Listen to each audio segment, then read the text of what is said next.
So welcome to the second keynote in our conference on religion and change. I welcome you who are here in the lecture hall, and I welcome you who are online. I hope that everything works to your satisfaction with the technical means to connect the participants who are here on site in Münster and online. And so, I would say, in a religious sense, be co-present to each other, although not being on the same spot in life. After the lecture, I want to announce this beforehand. After the lecture, again, there is discussion. And in the first keynote, I perhaps made a mistake not to announce beforehand that also online participants have the chance to contribute to the discussion by using the chat function, which is now especially marked, so online participants cannot miss it or should not miss it. And please write your questions in the chat, and this will be transferred to me and I will read them. And the others here may raise their hand very simply. Now I'd like to introduce the speaker of our keynote. Rowan Williams is nowadays one of the rare Christian theologians who are well known all over Europe. And I would like to say it's here truth to the phrase that actually it's not necessary to introduce him, probably. With an original research focus on Russian religious thought, he held important and prominent teaching positions in Oxford, Cambridge, Bristol, and Yale, and has written widely in theology, spirituality, and contemporary issues. Recently, he retired from the, I would say, nice job as master of Modeling College, Cambridge, and I'm sure this was much more fun than the job he had before, being Archbishop of Canterbury. So we have here with Rowan Williams a speaker who is a scholar with a very high profile, and on the other hand, somebody who knows the realities in a religious organization. His most recent works include, I want to mention two publications, Justice and Love, a philosophical dialogue with Mary Zurnasi, and second book, Looking East in Winter, Contemporary Thought and the Eastern Christian Tradition from 2021. His lecture has the title, Tradition, Traditionalism and Cultural Wars. So Rowan Williams, it's our pleasure to have you here, and now it's up to you to instruct us.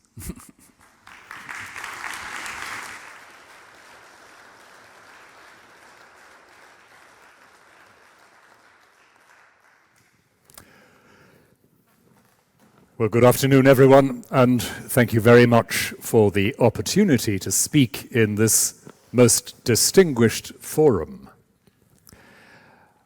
I said to Judith Wolff just before sitting down here that I think my comments this evening are almost a chapter 2 to her chapter 1.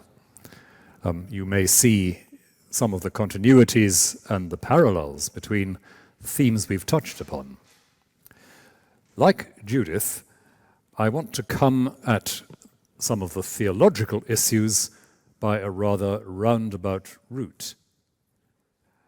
I'm looking primarily at the complex questions of what we mean by tradition these days in our social discourse, and noting that it is a word, a concept, which has some very clear theological roots and analogues. I'm going to concentrate mostly but not exclusively, on some of the philosophical issues around tradition and traditionalism. And I'm going to try to apply this to the very complex question of what are in the English-speaking world known as culture wars. That is the deep ideological battles that are fought mostly on social media around certain ethical and social questions these days, and what we do about this. So let me begin by making a rather obvious point. One of the themes that emerged in different forms and in different places in the philosophy of the second half of the 20th century was the recognition that meaning is a social project and a social product. Ludwig Wittgenstein's famous dismantling of the idea of a private language, something which is still commonly misunderstood as if Wittgenstein were just attacking the very idea of the inner life. Wittgenstein's argument is no more than an analysis of how we can't decide for ourselves what counts as a valid or recognizable move in our speech. Even if we are talking to ourselves, we have to suppose continuities and structures whose only possible source is the structured language we are always already hearing as participants in a linguistic world. And then, from a very different intellectual standpoint, the defense of tradition, and even notoriously of prejudice, by Hans-Georg Gadamer, insisted that the skills of understanding were always learned. To be inducted into any active human exchange is to absorb perspectives that are taken for granted, prejudgments that we as individuals don't construct for ourselves. To put it succinctly, we can't teach ourselves to speak. And if that's the case, then there is always, in our claims to knowing and understanding, an irreducible element of dependence. We are born into a process we have not initiated. We may stand back from it, critique it, seek to change its protocols and boundaries, but we cannot begin without it. And grasping this is grasping that at the very least any kind of social agency, any human activity that is necessarily shared, requires that words and gestures be mutually recognizable, that we know what counts as a move in the game, what is likely to produce a response that is intelligible in turn to me as speaker, and so continues to enable collaborative action. That we talk with each other, and that we identify actions that can only be performed in collaboration, are inseparably part of what we have to say about human identity as such.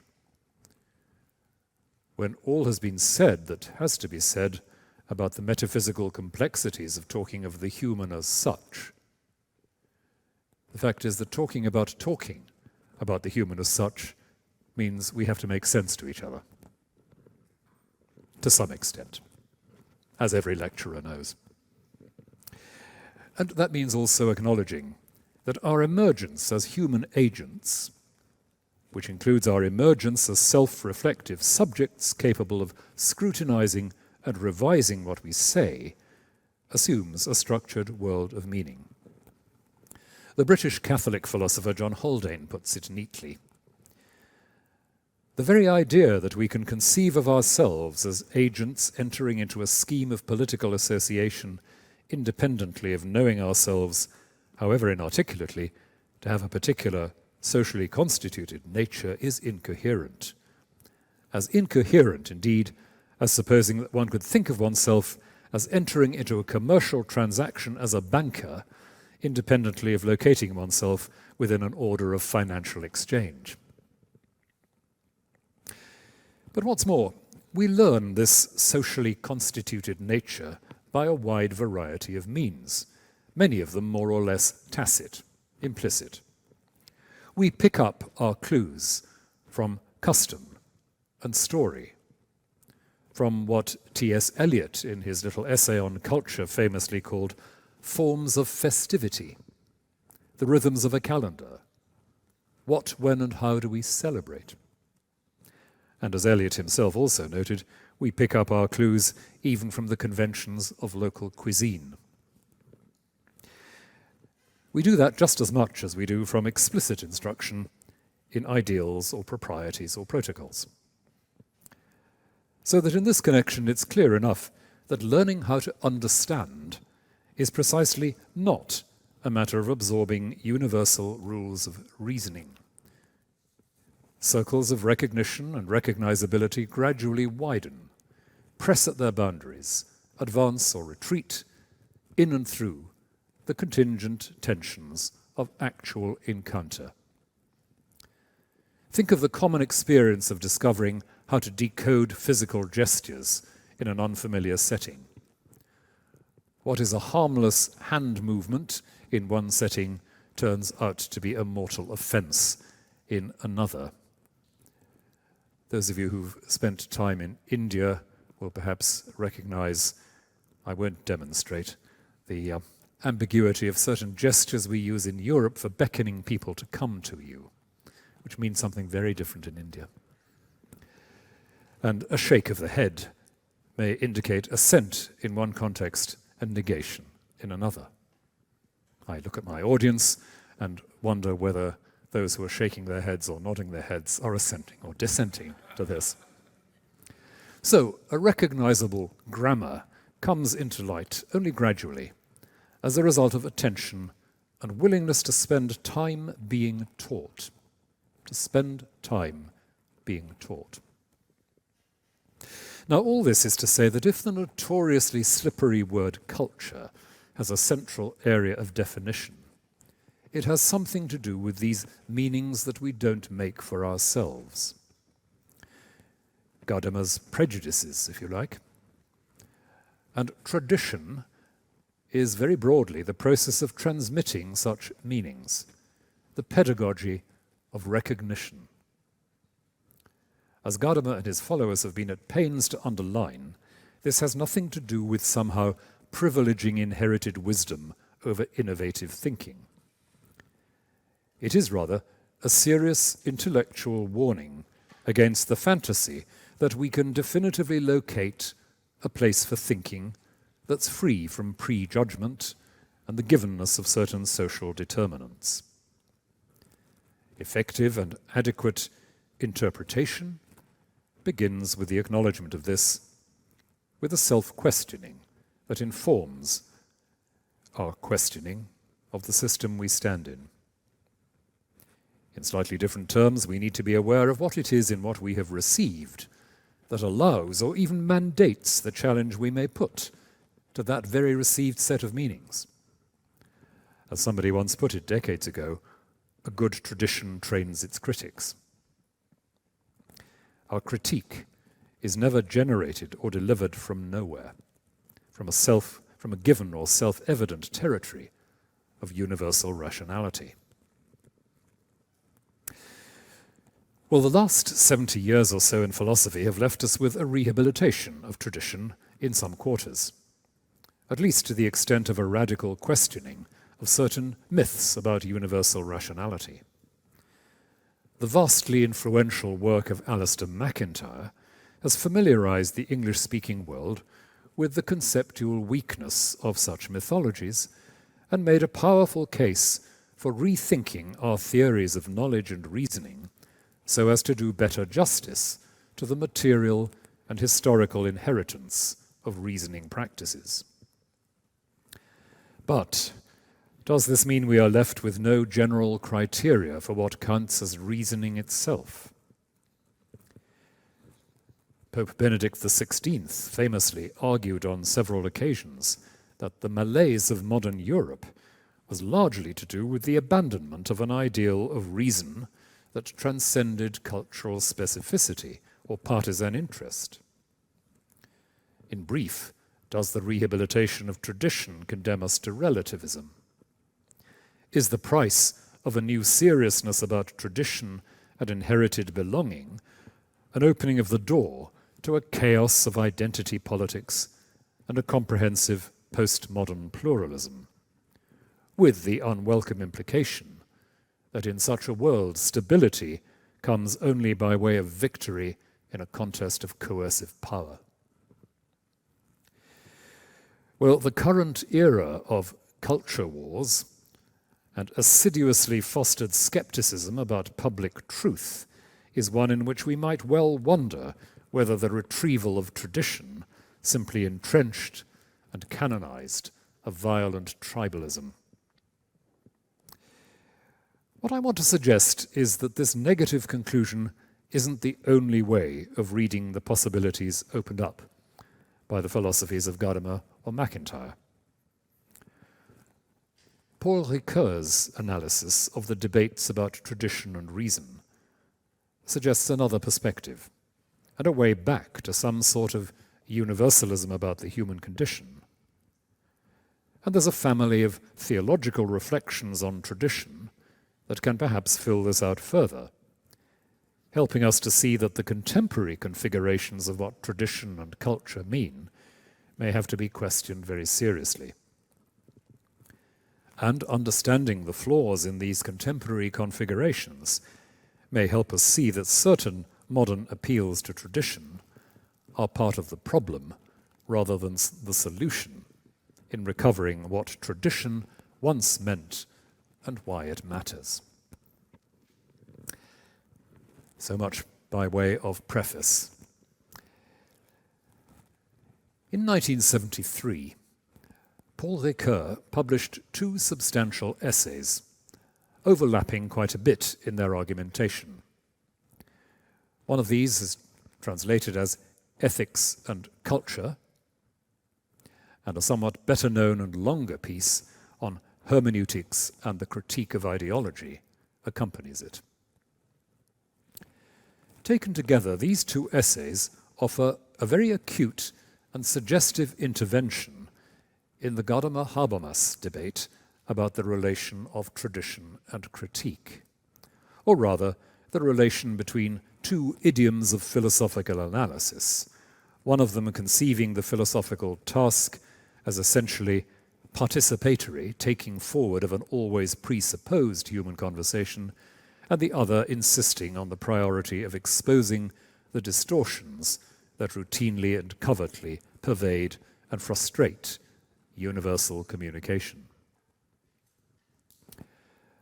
Of special interest for the subject we're looking at here is Ricoeur's parsing of what underlies the idiom of critique, the exposure of interests which undermine claims to straightforward truth-telling. Critique is all about asking who benefits from saying this. Ricoeur points out, and I'll elaborate in a moment, exactly why it is that that apparently drastic question cannot be the last or the only one in the debate. Ricoeur goes on to summarize Habermas's identification of the three kinds of interest that are at work in human claims to knowledge. Instrumental interest is the particular kind of selectivity that operates in our reading of our environment so as to deliver effective control over the processes within which human agency occurs. Instrumental interest is working out, the need to work out how we are going to negotiate our way with this stuff and this situation.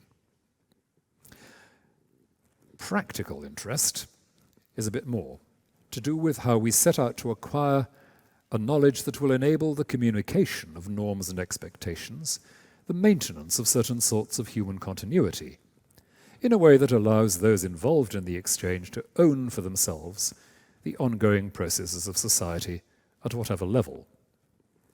Practical interest is keeping the conversation going, we might say. And in academic terms, these two interests correspond roughly to the work of the natural sciences, negotiation with what is simply presented to us, and the traditional humanities, learning how to own and inhabit a cultural exchange. And actually, there is no great gulf between Gadamerian and Habermasian accounts thus far. The key divergence, says Ricoeur, comes with the identification of the third kind of interest, the emancipatory, which belongs to the critical social sciences in Habermas's world. This is the interest that focuses on the ways in which power distorts communication. It is, you could say, an interest in the idea of interest itself. Interest as something intruding into communicative relationships, an agenda that has to do with advantage and privilege, ultimately with control of other human agents, not only of environmental processes. And emancipatory interest is generated, quote, at the same level where work, power, and discourse are intertwined. And that's the complex of intellectual phenomena we designate by the term ideology. So critical philosophy enjoins being suspicious of alleged consensus and inherited conceptualities. In relation to any claim about given truths, it will, as I've said, ask cui bono, whose interest is served. Modernity is generally predicated with more and more explicitness on the priority of this emancipatory questioning. Modernity encourages us to see inherited thinking and custom, tradition, as no longer neutral. It's either a necessary support or, quote, a form of violence exercised against our thinking, which prevents us from advancing to maturity of judgment. Emancipation is defined against tradition, against belonging. But the problem is that if we come to see what is inherited as intrinsically violent, we're left with the impossible imperative of constructing meanings that are untouched by dependence, which, strictly speaking, would entail meanings that were beyond language. You'll remember that Nietzsche observed that God was not dead so long as we still used grammar. If there is no legitimate authority anywhere, there is no reliable path of learning anything. And that would leave us with a human subject condemned to the godlike task of creation out of nothing. A godlikeness indistinguishable from total impotence. That can't be a sustainable intellectual position, can it? And so it can't be exactly what Habermas or critical philosophy in general really intends. So Ricoeur interrogates critique and emancipation a bit further. It doesn't make sense, he notes, to try to explain without understanding. Human interaction, and crucially human linguistic and cultural interaction, is not an object whose mechanisms we can observe from outside. We can't reduce emancipatory interest to some form of instrumental interest. Emancipation, Ricoeur insists, is an ethical ideal.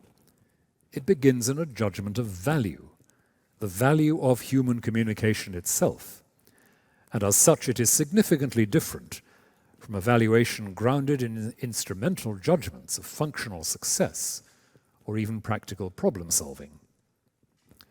And this in turn entails a valuation of the very process of transmitting perception and habit and so on, the processes by which we are inducted into the sphere of mutual recognizability which is human community.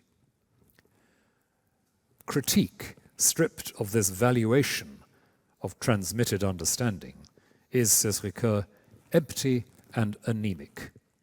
And worse, it itself becomes an ideology. It privileges the systematically repressive reign of functionalism and the tyranny of technological modernity. Ricoeur's point is that the Habermasian emancipatory interest is already highly cultural, deeply and irreducibly ethical. That regulative ideal of open communication to which Habermas looks is one that takes for granted that communication is a human good.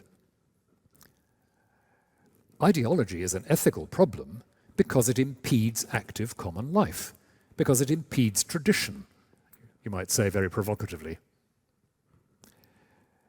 We know something of what communicative action means, and so why it's important to resist what corrupts and limits it. And in the background is a point Ricoeur does not make in any very explicit way, but which may turn out to be of significance later on.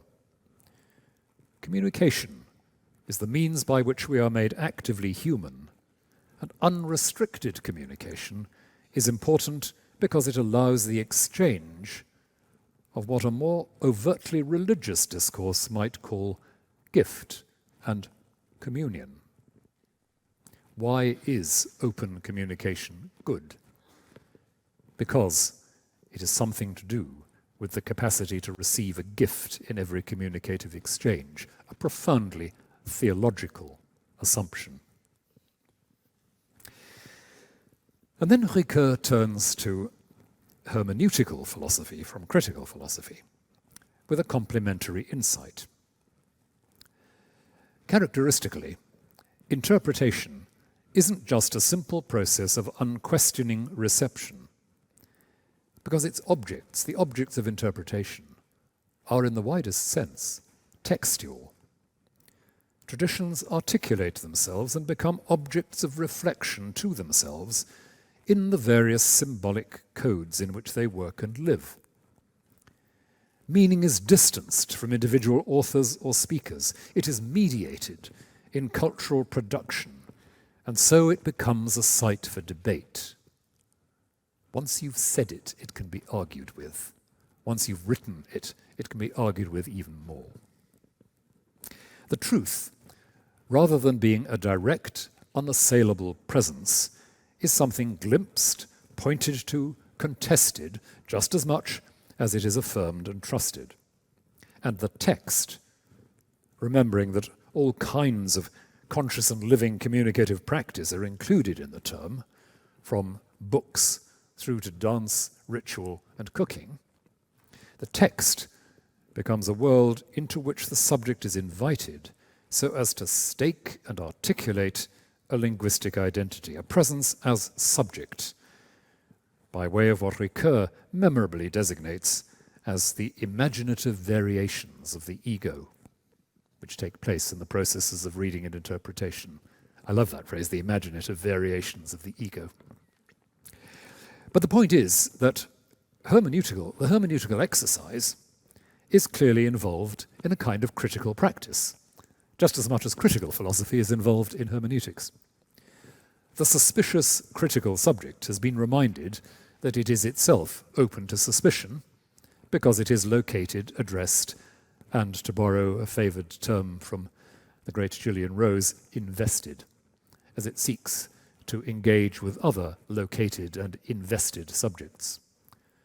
Critique is turned on itself, not in a destructive way, but in the sense that the critical subject has to come to terms with being both questioned and invited. We're very close here to Alistair MacIntyre's insistence that a well-functioning tradition, quote, is always partially constituted by an argument about the goods, the pursuit of which gives to that tradition its particular point and purpose. Tradition, in communicating vision, perspective, priority, and so forth, in claiming authority to shape the understanding of new human situations as they arise, tradition does not foreclose, but generates argument, because it provides the tools for the speaking subject to act. There is no interpretative practice that is not in some degree inflected by what Ricoeur calls ethical distance in respect to what has been inherited. This or that current formulation is being scrutinized for its adequacy in transmitting a life-giving truth. It's not simply being repeated. And in the process, the subject determines and risks a specific place to speak from, which is not identical with any other. The critical subject is first, like every subject, a learner. And the interpreting and participating subject is inescapably an innovator. the fascination, to me at least, of Ricoeur's discussion of Gadamer and Habermas is to force them to change roles to some extent and to see how each is encoded in the other's argument. Ricoeur is highlighting two fundamental facts. Hermeneutics and critique belong on a spectrum. They are not opposing worlds, and ethical and normative elements are built into the discussion. The emancipatory worry about the distorting effect of agendas is already present in hermeneutical practice if it knows its business, simply because the interpreter's investment in unimpeded and authentic transmission within a historical community requires a sharp ear for axes being ground that would fracture the community by privileging one part of it and silencing or disenfranchising another. If both the hermeneutical and the critical thinker assume that communal life is the essential context for the project of maturing human subjecthood, both are assuming an anthropology in which it matters supremely to attend to whatever unbalances and divides that communal life and entrenches inequalities of participation. Now, a concern with tradition is likely to see such participation as in some ways intrinsically differentiated, even hierarchical at times, while the perspective of ideological critique will be more deeply invested in the ideal of undifferentiated access to truth and discourse. There are major theoretical issues to be argued in this connection. This is not simply a case of it all depends how you look at it. But the key factor is the assumption of an irreducibly common human project. And following on from that, such a formulation implies that a basic question about the health and, in the fullest sense, the rationality of a society will be the question of trust. The project into which we are invited, the human project into which we are invited, is one that is meant to work, ultimately, in everyone's interest, at least in the sense that it's seen as what makes possible a just and appropriate share in common goods and common good. Without an anthropology like that, it's impossible to assume trust. If we can't take it for granted that either the specific human neighbor or the social institution can be seen as invested in a common project whose aim is some sort of shared flourishing, the obvious imperative for me is to defend my interest against a potentially hostile neighbor or social institution. The neighbor is not, borrowing a good Lutheran phrase, necessarily pro-me.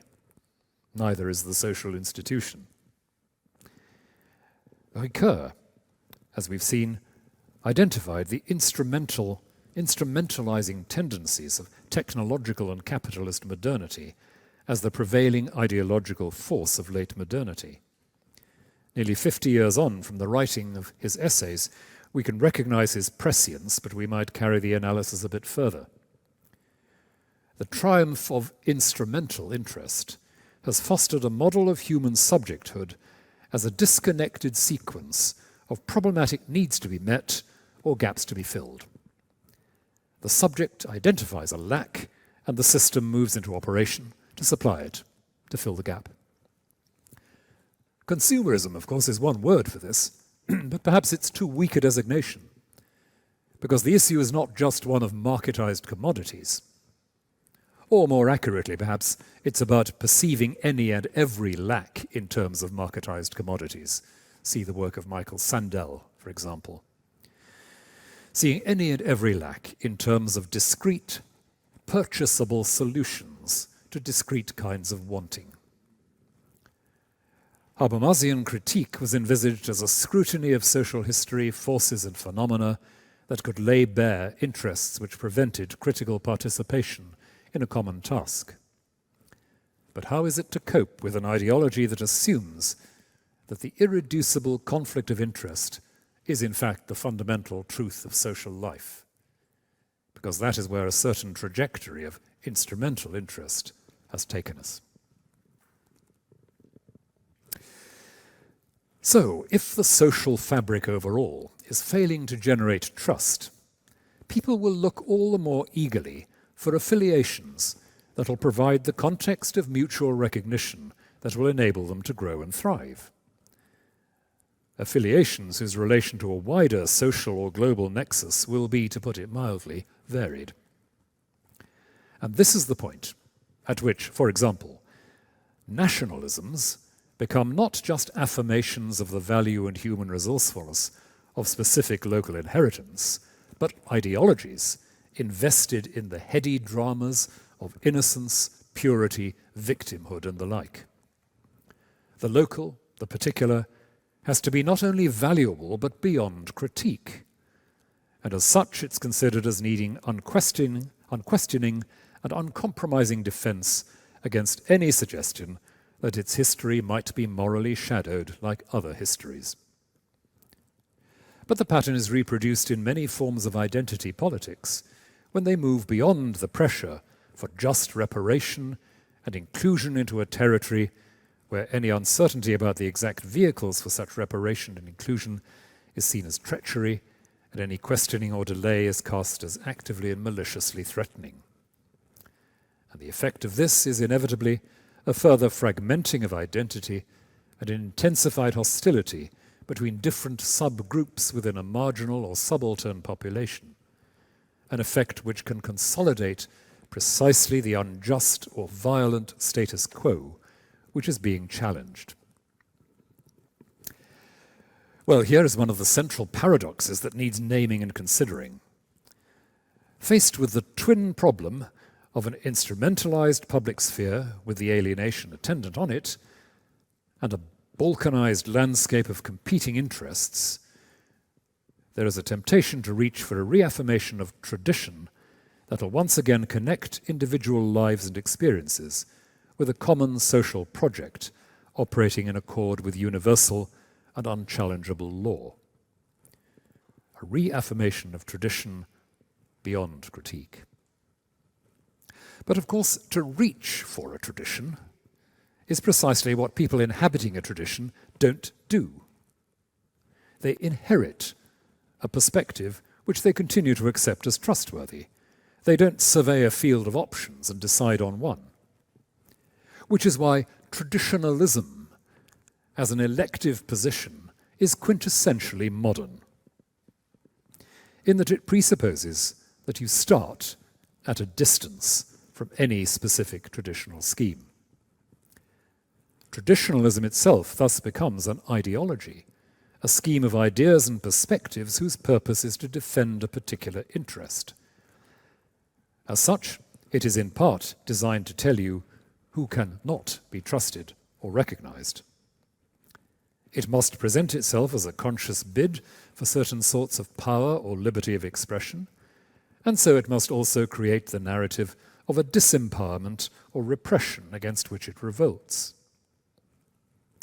But to the extent that it sees fidelity to tradition as a choice whose possibility has to be secured, it presupposes that the subject and the community of subjects exists first in an indeterminate and contested space in which solidarity always has to be created and its terms defined. But that is tantamount to saying that in certain crucial respects we can and we do exist in a pre-symbolic context, in that we need to articulate, define and rationalize the symbolique by which we live and understand. And that is precisely the assumption that's made in the critique of tradition that's characterized so much of intellectual modernity. In other words, the paradox is that the deliberate adoption of a tradition, or the defense of a traditionalist stance as one among others, accepts the premise of tradition critique. It is a mirror image of what it is meant to refuse. Now, don't misunderstand me, I'm not saying that traditional convictions or perspectives are impossible to hold in the contemporary intellectual world, far from it. As we shall see, a certain suspicion of self-conscious traditionalism generates some interesting hermeneutical questions that leave open a number of constructive possibilities. But those possibilities won't come to light so long as we're held captive by the model of simple binary conflict between modernity and a tradition imagined as antithetical in every point to modernity.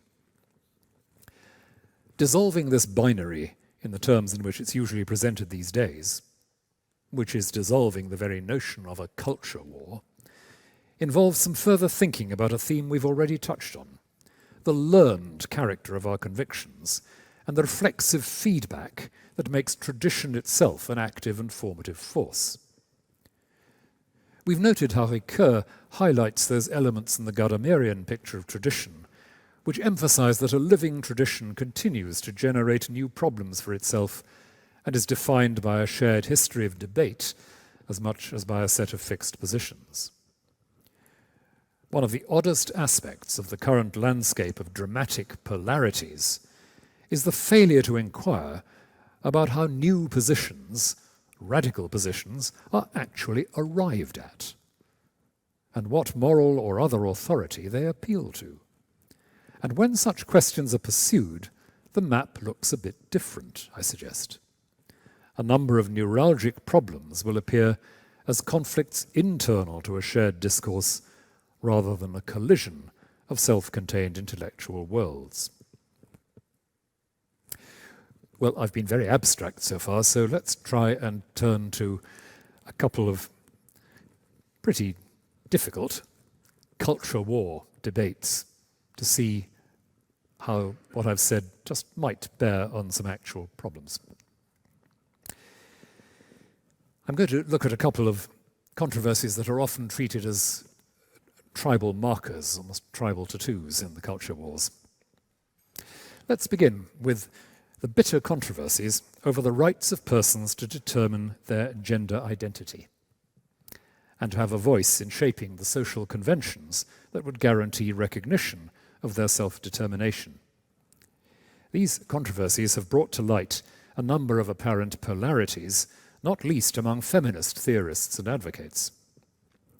One strand of feminist thinking has resisted the case for regarding transgendered individuals as having the gender recognition in the public sphere that they argue for, on the grounds that the historic struggles of biologically female cisgendered women for safe spaces in a threatening world of masculine dominance and violence are undermined by the creation of spaces that can be occupied by formally male-identifying individuals. Some have also argued that the linking of gender to socially sanctioned conventions of behavior, dress, and so on, reverses the historic feminist concern precisely to separate gender from social convention and expectation. It can imply a reversion to the gender essentialism that feminism historically sought to escape. But at the same time, the movement for fuller recognition of transgendered and non-binary individuals has been opposed by more conservative voices, arguing that the biological givenness of gender identity can't be overturned by individual human choice. Religious voices on this side of the debate talk about repudiating the fundamental order established by the Creator. But in response, advocates of a more generous recognition of gender fluidity have presented the case in terms of two basic ethical concerns. The liberty of the individual to adopt whatever kind of public presence doesn't create unmanageable inner tension or cost, and the duty of society not only to accept the self-descriptions of minorities on their own terms, rather than imposing roles and restrictions, but also to protect such minorities from demeaning and threatening speech or behavior on the part of others. So what might strike someone reviewing the controversy is the degree to which it illustrates how a single discourse, feminism, generates sharply diverse questions and conclusions. Feminism identifies at least two basic ethical concerns as essential to a just and participatory society. No group or class of human beings should be at risk simply in virtue of their identity. And the biological givens of any individual's identity should not determine what is socially possible for them. The force of feminist argument, especially since the beginning of the last quarter of the last century, lies in the abundant demonstration of modern Western society's failure to honor these ethical concerns where women were concerned. But those concerns inexorably press further. What if the identity in question is not straightforwardly correlated with the biological givens? And what if the separation between biology and potential social role is, so to speak, reversible, so that the public performance of gender need not depend on original biological determination? Even as regards the religious criticism of gender-fluid discourse, the issues, I suggest, are not quite as completely clear as might be thought. The givenness of the body's identity and the acceptance of materiality has never been understood simply as a refusal of therapeutic interventions which seek to remedy profound tension or cost, to recall the terms I used a moment ago. The case has to be made for regarding gender particularity as the one area in which no intervention is permissible or defensible. Now, the point is that the evolution of this debate, still vivid and spirited, to put it rather kindly, shows the way in which moral traditions push at their own boundaries as the implications of how to implement the tradition become clearer over time. You could say, in short, there is an issue about the rights and discursive rights of transgender or non-binary people because of the feminist question, because of an ethical tradition defined by feminism. The fundamental convictions don't alter. The disagreement is not about the principles, but about whether this or that possible implementation so undermines the principle that it effectively moves into a different moral landscape. Take the most familiar objection to newer developments in this discussion. Does the opening up of exclusively female spaces or opportunities to transgendered individuals undermine the hard-won protection of biologically female individuals? Or again, does the recognition of a self-identified but not originally biologically female woman somehow trivialize the specific physical constraints and struggles of the biologically and self-identifyingly female? But to cast the question in those terms is to acknowledge that there is a set of goals that both parties can recognize. It doesn't prescribe an answer, but it permits a conversation to continue that doesn't assume that the other side has an essentially destructive, non-moral interest. And that's what I want to underline. It makes possible a debate in which you do not have to assume that your opponent is wicked as well as wrong.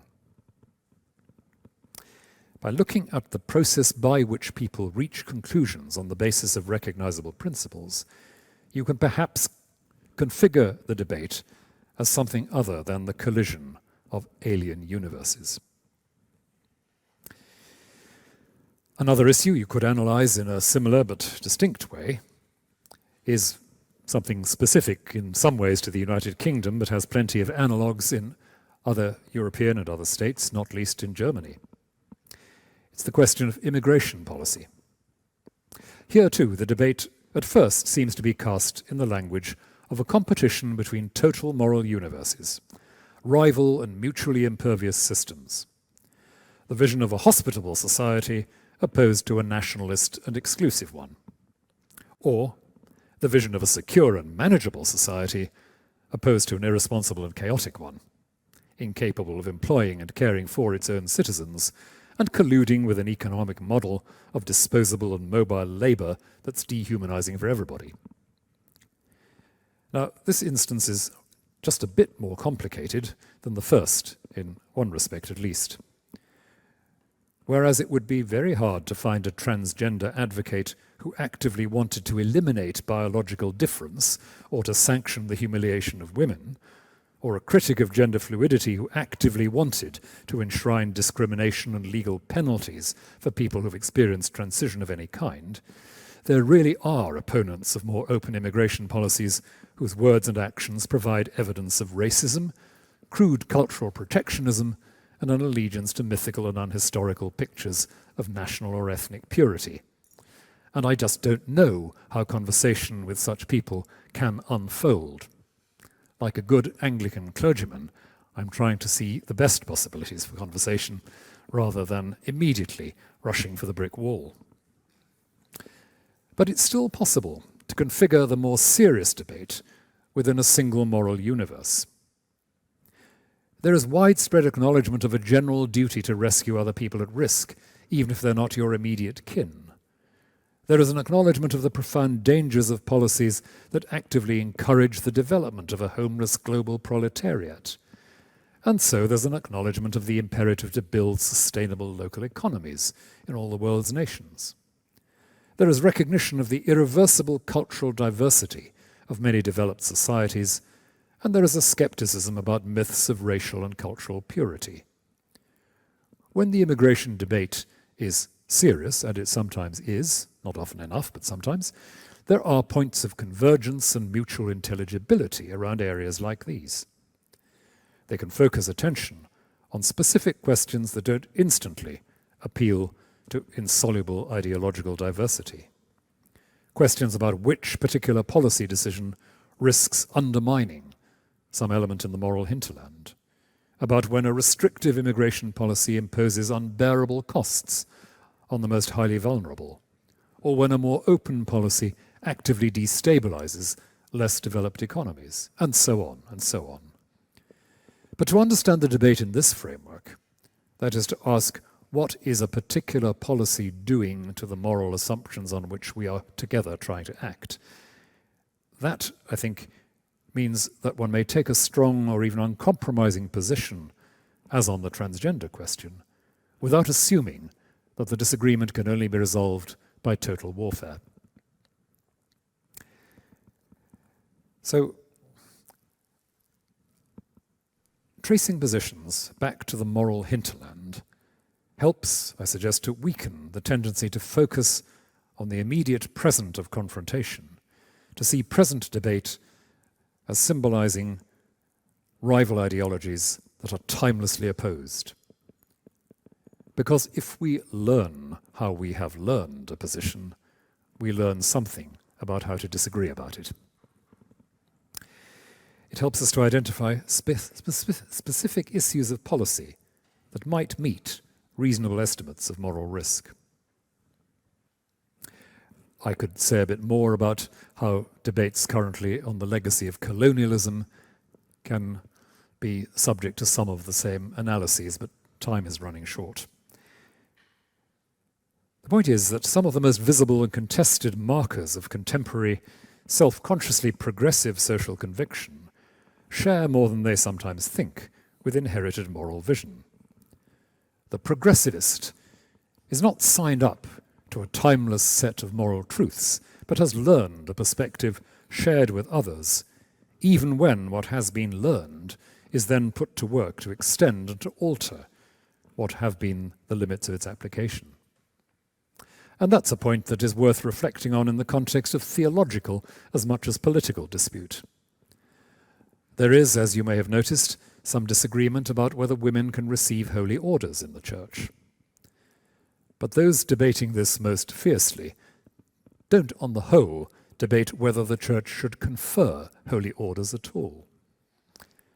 There's disagreement about the permissibility of blessing same-sex marriages, but not about the continuing significance of lifelong sexual commitment as the context both for growth in shared discipleship and for the nurture of children. The challenge is not about how the church defends its tradition against a single solid onslaught from contemporary theories of gender threatening to dissolve its fundamental insights, but how the church discerns what unavoidable new decisions will conserve a principle without destroying an ecology of practice and symbol.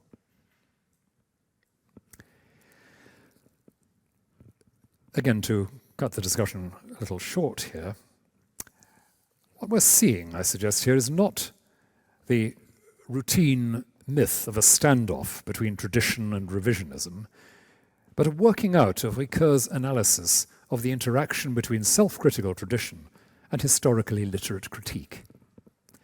The seductive narrative of culture wars, in fact, enshrines a struggle between two forms of hegemonic modernity, two sorts of ambitious ideological choice. It's heavily and destructively invested in abstract systems, and so is eager to categorize this or that particular current problem in the terms of rival worldviews competing for the allegiance of abstract individuals or groups. It directs our attention away from the actual forms of belonging across boundaries, which we experience in so many areas of our lives, and from the shared ancestry and conceptuality of many apparently opposed views.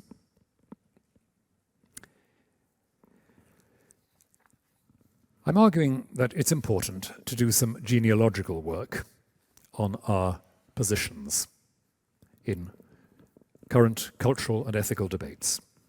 The kind of genealogical work that allows us to see, for example, that our categories of personal dignity, our understandings of right and liberty, our recognition of the claims of the vulnerable upon us don't come from nowhere.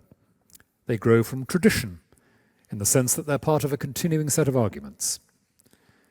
Ultimately, new positions on rights and liberties and so forth may, I'm optimistic, be seen as honouring what an older discourse also seeks to honour.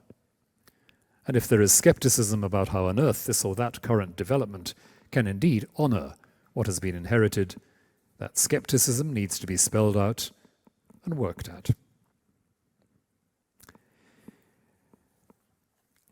Judith earlier referred to C.S. Lewis as a remarkable cultural critic of the last century, and sharing her enthusiasm for much of Lewis's work, I note that in his celebrated lectures first published in 1944 on the abolition of man, forgive the giveaway sexism of the title, a work recently very helpfully republished with annotations. These lectures were commonly seen, and still are, as a text to be appealed to in the canon of arguments in defense of tradition. But I think it's a more ambitious project. Lewis, in these lectures, offers a very prescient analysis of what Ricoeur calls instrumental interest. How instrumental interest inexorably delivers human beings up to a world that's devoid of the possibility of emancipatory critique. Claims made for the definition of functional success, supposedly objective claims, conceal the reality that a world conceived in terms of functional success leaves little or no room for critique. It's bound to be a contest, ultimately, for control. And in that sense, it's the final triumph of ideology, for all the claims of technocracy to transcend ideological argument. Lewis speaks of, I quote, the rule of the conditioners over the conditioned human material, the world of post-humanity. That is to say, the world in which, because instrumental interest prevails, only management matters. And that's a world in which the dialogue between a tacitly moral critique, which looks towards an optimal state of human participation and mutual transparency, and a complex of inherited communal moral habits and belongings becomes impossible. We don't have to share completely Lewis's sanguine belief that you can read off a common moral culture from the facts of anthropology to see that Lewis's analysis has a lot in common with Ricoeur's. The problem lies with a model of human awareness and interaction that sidesteps any concern with connection or interdependence, whether between self-interrogating subjects or between the diversity of what is interrogated beyond subjectivity. So moving towards a conclusion. In the perspective of Ricoeur's essays, tradition and critique alike are to do with the hope for and the care and curating of communication for the sake of common work and so of common culture. that is, of a world of discourse and exchange, in which people continue to know how to recognize and be recognizable to one another. The facile binaries of the culture war rhetoric absolve us from the hard work of discovering whether we can in fact build a common culture at all in an age of reductive instrumentalism. A reductive instrumentalism with which I would guess all the academics in this audience are all too familiar. But in many areas of apparent standoff, it's possible to see how tradition continues to shape and mark new convictions in a way that encourages alliance and cooperation, or at least a readiness for mutual listening and learning. Not only is premature cultural despair a practically risky policy, it's also, as I've tried to show here, a strategy that can play into the hands of reductionist thinking by casting tradition as an option alongside others, an option for a certain style of cultural performance, purchased on eBay, so to speak, or via Amazon, a style of performance. In contrast to the more robust definition with which we began of cultural tradition as the entire apparatus of induction into a human world in which we have to negotiate meanings that we didn't choose. And the religious defender of tradition, in this broad sense, will want to articulate and to probe both the degree of unexpected convergence there may be, even in the fractured moral discourses of modernity, and the abiding questions raised about the transcendent ground of the moral grammar, constantly and unreflectively assumed by apparently secular moral language, not least in the area of assumptions about the unique worth of the personal subject. And that means, I would suggest, a thorough retrieval of those theologies of tradition which see it as bound up with the communal disciplines of contemplating and absorbing the vision of a human task that's ultimately about becoming fully receptive to the uncontrollable excess of divine presence and agency. In the theological context, particularly in many discussions of the middle of the last century in both Catholic and Orthodox circles, tradition is precisely the transmission of life-giving habit. Life-giving habit such that an openness to transcendent resource is intensified and sustained. So, we might make sense in that light of Ricoeur's bold swerve into naked theology at the end of his essay on hermeneutics and the critique of ideology. He says there that there would be no more interest in emancipation, no more anticipation of freedom, if the Exodus and the resurrection were effaced from the memory of mankind. Tradition of some kinds is, as we see, the ground on which serious critique grows. There are traditional narratives, not least, as Ricoeur affirms, theological narratives, that valorize self-scrutiny, complementarity, the significance of the time it takes to clarify and transmit insight, even revealed insight. So that to go beyond the binaries I've been challenging, to move from traditionalism to the larger question of how anything like effective cultural tradition can survive in our commodified social world, requires spending a bit longer with these models. Understanding the symbiotic relation between tradition and critique, between the grateful reception of inherited insight and the moral pressure and spiritual pressure to identify its failures or shortcomings, may yet deliver us from a tribalism that is as historically illiterate on the right as on the left, and restore to us a sense of why it matters to resist the universal acid of function and exchange, and to keep working for the rediscovery of a symbolic order and a common social project involving the interdependent flourishing of all. Theologies and philosophies of tradition help here. The typically modern styles of traditionalism don't. Thank you very much.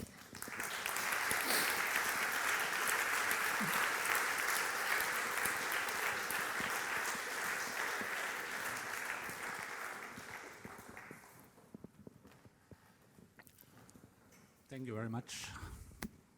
Thank you very much, Dr. Williams, for this very intensive reflections. You took us a wide intellectual path from many Germans at the beginning, Gadamer and so on, to a French thinker, Ricoeur, very deeply, and then you shared some critical, analytical reflections on current discourses, I would say. But I don't want to repeat you, and open the floor for the discussion, and I invite you to raise your hand if you... Please, Judith.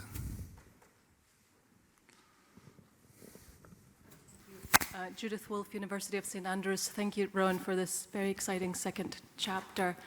I resonate with your description of the debates that seem to be intractable to us, but aren't you illustrating very well how these different positions amount to each other to what we would traditionally call heresies, and where therefore the violence with which they are contested by the other side is intrinsic to the seriousness with which people take the fact that our shared tradition, the tradition in which we live, might be jeopardized by people from within that same tradition. I think that, traditionally, of course, and I alluded to this in my lecture, that there used to be very violent debates about whether the Pope was the Antichrist or the Messianic Vicar, which came from within a shared tradition of eschatology. Nowadays, ecumenical dialogue is much easier. Sometimes it seems to me that it's easier because we no longer really care, and the real religions of our life together are the ideologies that you described. And so it's hard for me to see how, if we really regard something as an authentic heresy, as something that threatens our shared tradition, we can be less than absolute or in some ways violent in its rejection. Thanks, Judith. That's such an interesting parallel to draw. And I'll have to go away and think about it a lot. But you're right, of course. Anxiety about heresy, which we find so difficult, apparently, to understand in the theological context, we don't find difficult at all when we see it in terms of social theories and social practices these days. And yes, it is in part because it matters. But the question I want to put to the whole discourse really is, how does it matter, and how do you prevent the mattering of it becoming simply mutually assured destruction? Which is why, had I had the misfortune to be around in the 4th century, probably even nastier than being around as Archbishop in the first decade of the 21st century, I would quite have liked to see what was possible in terms of the genealogy of what people were saying. Why do you say that? Why is that what you read from this tradition? And that's my question. The violence, I agree, and I realize I'm being possibly a little over-optimistic in even imagining that there are other ways of handling it. The violence that I see is largely a refusal of genealogy. That's to say, it's the absolute assumption, not just that I'm right, but I'm timelessly right.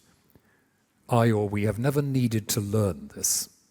There's never been a point from which I began and from which I've traveled. And that worries me, because I think that makes abstract and almost unintelligible the positions we actually take. So I want to feed that possibility in. Look at how you came to say this, and look at why you want to say it, and who you trust, who has told you this. So that's, as I say, part of trying to draw the sting and suggesting we don't have to stop arguing and arguing passionately. It's this assumption that if I disagree with someone, they must be evil, as a kind of, well, it's a cliched word, but there's a Manichaeism about that which I find very, very disturbing, because I think it, by identifying certain areas of absolute discursive hostility or polarity, it makes it impossible to work on any other areas that would build a trustworthy and sustainable social project. And in a world like the one we're in at the moment, building some kind of sustainable shared projects is not a luxury. And I would rather not, when we ought to be considering epidemics and climate change, be spending too much moral energy on some issues regarded as absolute by some of our contemporaries. But there we are.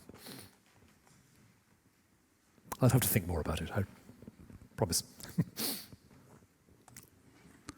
As I see no hand, I have a small question by myself. I mean, tradition is a good idea, but perhaps I can say how much progress can be possible in tradition relating to the topic this morning and also change. It seems to me that tradition often do not have really response to the change in our, say, life. As you said, they have, say, resources for, say, certain forms of life, and in that sense they are worth to be preserved. But so on the one hand, sometimes they are binding us back to former problems and constellations which are not any longer there. And with Ricoeur, especially, I like in his hermeneutical considerations that he's always relating our language and meanings and so on to the realities. That's a bit different to Gadamer, in my opinion, where it's not only the semantic net, but we have real understanding. So it's relating to something. So maybe certain forms of life, be it natural realities or whatever. So in that sense, would ask you how much dynamic you think is in tradition. And the second thing is that, like in cooking, so we follow certain tradition. I follow mainly the tradition of my home ethnicity in South Germany, but nevertheless I practice some crossover. So mixing fusion. Other spices and whatever. So it's also a bit, say, it's also a tradition, the cooking. So I put in some from India and from China or wherever, or England. Very brave. So what is? I mean, this is a bit. This tradition is. It seems to be a very static concept. So this is mainly my question with these two examples. All right, thank you. Thank you very much indeed. Yes, it's very difficult, I think, in our contemporary setting, actually to inhabit a tradition of any kind, because we have become used to essentializing, freezing traditions. We look at the traditions of the ethnic other and we say, oh, that's your culture. And we draw back either in respect or inarticulacy or disgust. What we don't do is what perhaps in other contexts people did less self-consciously, which is to engage with something that is not immediately reified as the thing. We were talking last night at dinner about the work of Jonathan Z. Smith, the American analyst of religions, a very controversial figure. But he notes, when he's responding to the work of Mircea Eliade, that Eliade tends in some of his theoretical works to take a text about myth and say, well, that is the timeless mythical geography of this religious culture. And Smith says, let's look at one or two of these narratives. And actually, he says, there's some incongruities here. This text is partly trying to resolve some problems. It's not a timeless thing. It's a tradition reworking itself in the context of upheaval or discontinuity. And that's what makes it interesting. So instead of just saying, well, these are the timeless truths, you watch how traditions in fact adjust and develop. The problem is, as I say, we have very little sense of what tradition actually is. We make it static, we make it self-conscious, and I don't quite know what we do about that. But it's one of the difficulties, I think, of debates around multiculturalism in various countries, not least in my own, that people haven't given very much idea to how cultures actually become conversation partners. Multiculturalism, which is just a set of isolated cultural bubbles, is not a very interesting or a very promising social project.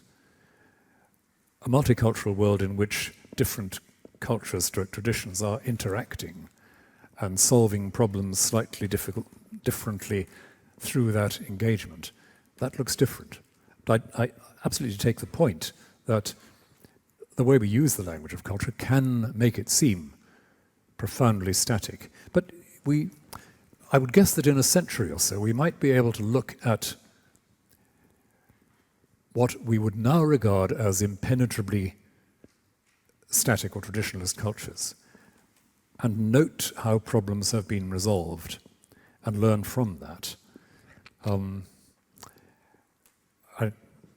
I'm thinking of one of the most sort of iconically immobile cultures that people fantasize about, which is pre-takeover Tibet, the Tibet of the old Dalai Lamas. And I think of ways in which the Dalai Lama's rethinking from the heart, very much from the heart of a religious and cultural tradition, how that has built bridges to different cultural and ethical worlds, and how it has led him to make some often quite provocative and even disturbing statements about his own position, his own self-understanding. But the point is that even within that apparently timeless hieratic world, problems arise that can be resolved in conversation with other cultural and traditional partners. So I don't think it need freeze in that way any more than cookery stops at any one particular historical point, even in the UK. 1945, what about that?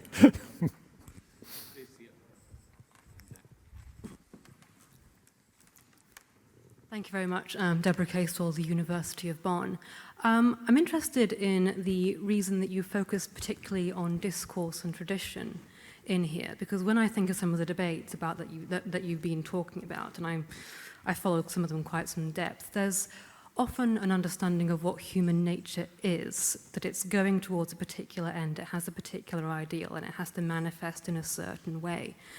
Do you think that looking beyond tradition, or like more foundationally from tradition to more the idea of what human nature should be, and conversations about what human nature is like and should be like, might bring you a bit more, might end up with more cohesion? For example, I think there's often an idea that human nature has to progress, that's underscoring lots of these debates, but there's not so much attention to the fallibility and the limits, maybe the tragedy of human nature, or that's pushed upon the oppositions in the debate, and that might actually move it from the realm of discourse to something else. No, that's yes, brilliant. Thank you. That's absolutely right, and connects, of course, with Judith's argument earlier this afternoon very, very closely.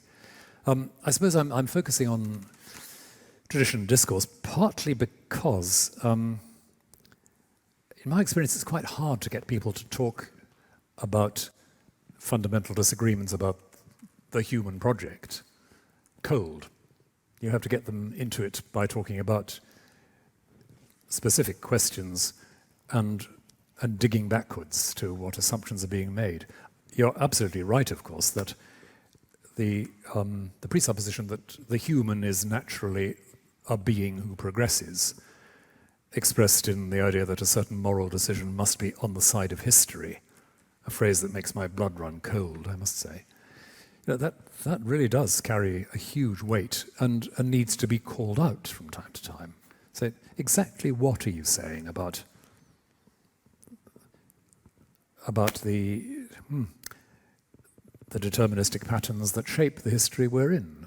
Exactly where does that confidence about advance come from? not change, but advance.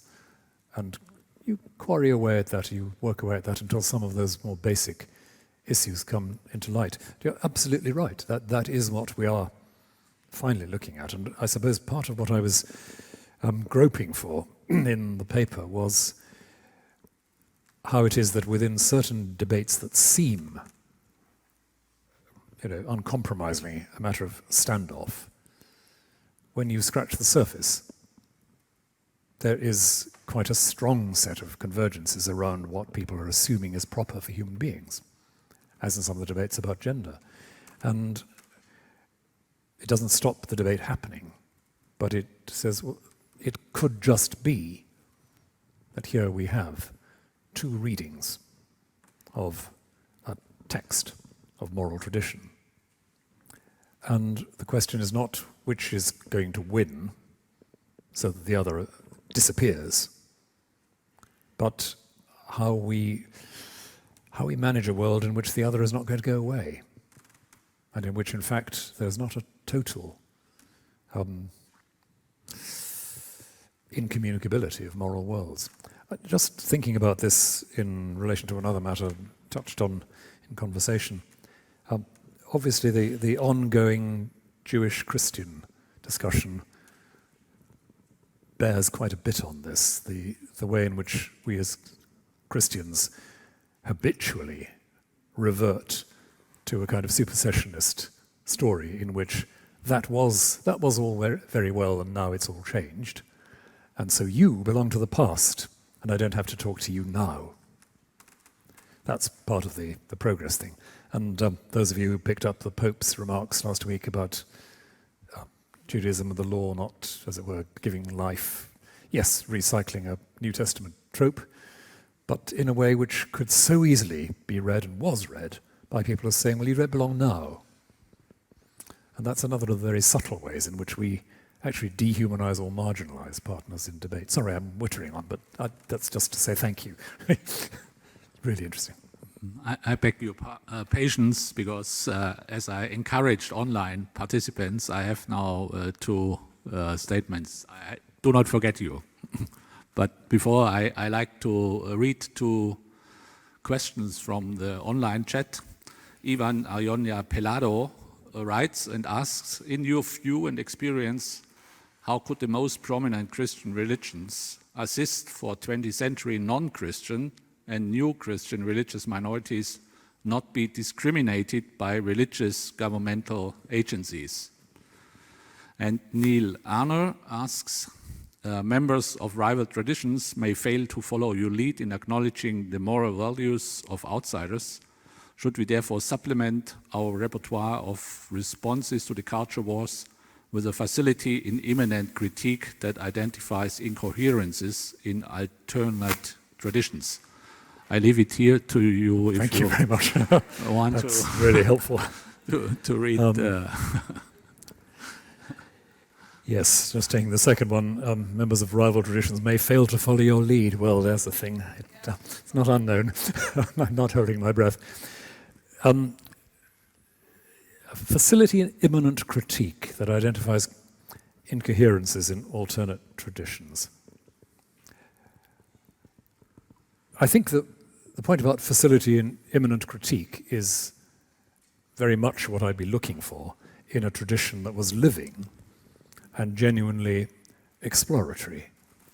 And that means, among other things, what almost appears impossible in our contemporary world, trying to deliver religious communities from a pervasive and paralyzing anxiety about their future and about their security. Most religious traditions give off an enormous cloud of anxiety at the moment. We are at risk is almost the main thing you will hear from, dare I say, a majority of religious communities. And it's not that they're always wrong. Just because you're paranoid doesn't mean they're not out to get to you. But, but nonetheless, that pervasive anxiety itself affects, distorts, and blocks the communicative future and the capacity to envisage however impossibly eschatologically, a genuine common good, a genuine shared good. So yes, to imminent critique, I think. And the other question, non-Christian and new Christian religious minorities being discriminated against by religious and governmental agencies. Well, yes, is the short answer. I think that this is a major issue in many parts of the world. And the situation of ideological as well as religious minorities is something which appears to be getting more fragile, more difficult as time goes on. I said a moment ago, not entirely seriously, that communities gave off a sense of anxiety. That's certainly not to say that in many contexts that anxiety is wholly justified in terms of sheer physical survival. If you're a Uyghur in China, a Christian in Afghanistan at the moment, and so on. And also, as I think is implied there, in some states, new Christian movements are subjected to considerable discrimination. The failure to profess religion publicly is something which invites marginalization or discrimination. So I think any religious defense here has to take its ground on some fundamental theologies of human solidarity and, again, genuinely shared good, a vision which every citizen is capable of recognizing as desirable, however negotiable, however fragile, but fundamentally desirable. Can we present in our society something which everyone is capable of investing in and trusting in? That's why I said trust is such a fundamental question here. So one last question here in the middle. Here.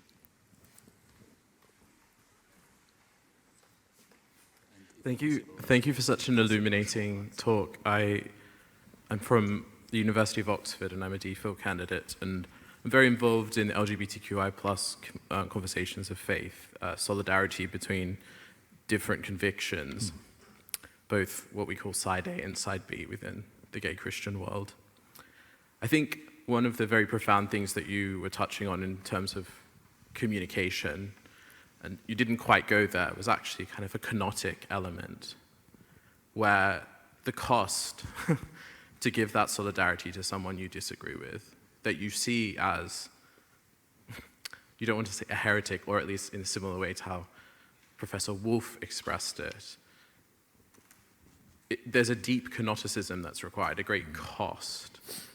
And so I wanted to ask you about the pull between theological authority and the submission to theological authority and the cost of that kenoticism to love that person who shares a different conviction, and how you might give us some insights in holding those two together. Yeah, thank you. I've just been told to give a brief response to this, but thank you very, very much for that. Yes to the kenotic, insofar as the kind of activity I'm trying to reflect on is very much an activity in which my interest has to be displaced. That's the point of the encounter. If I were theologizing more robustly about this, I would say that's where we begin. That's what the second chapter of the Epistle to the Philippians is about. You know, my interest has to give way. Not in the, what you might call the radical Simone Weil sense of abjection. You just, I have no right here, I cease to exist here. No, but my interest is displaced. Not cancelled, not suppressed, but displaced. Because my attention is now required on the interest of the other. In that moment of attention giving, you hope and pray something is generated which allows the other also to see that their interest is recognized, valorized, and so something not broken may emerge. And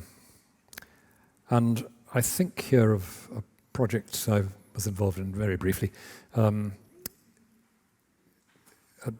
which has brought in various people, including the Dalai Lama over the years, the Inspired Dialogue Network, where we managed some years ago to stage a conversation between somebody whose family had been, I think, almost entirely wiped out during the Rwandan genocide, and another Rwandan person whose father had been one of the main military commanders in the operations that had led to the deaths of the other's family.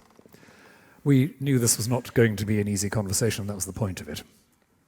It was a point really of trying to create an environment in which people felt sufficiently trustful of those around them to be able to say unsayable things to one another, and then to raise the question of, so how might we go on talking when we've said all that?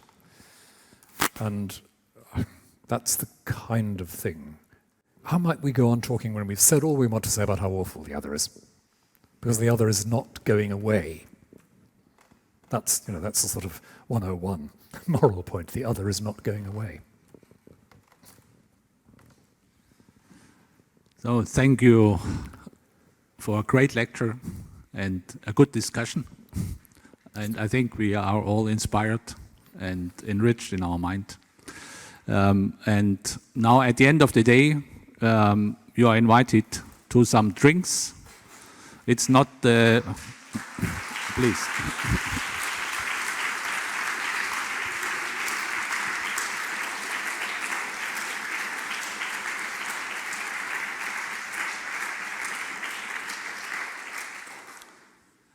You are invited to drinks. It's not the full repertoire of German drinks you can expect, but small choice of it. The drinks reception is in this area between the two buildings where we have the conference. So the other building is the philosophical seminary where some panels have been. And perhaps you follow the crowd. That would be perhaps the easiest. It's outside, so no problem.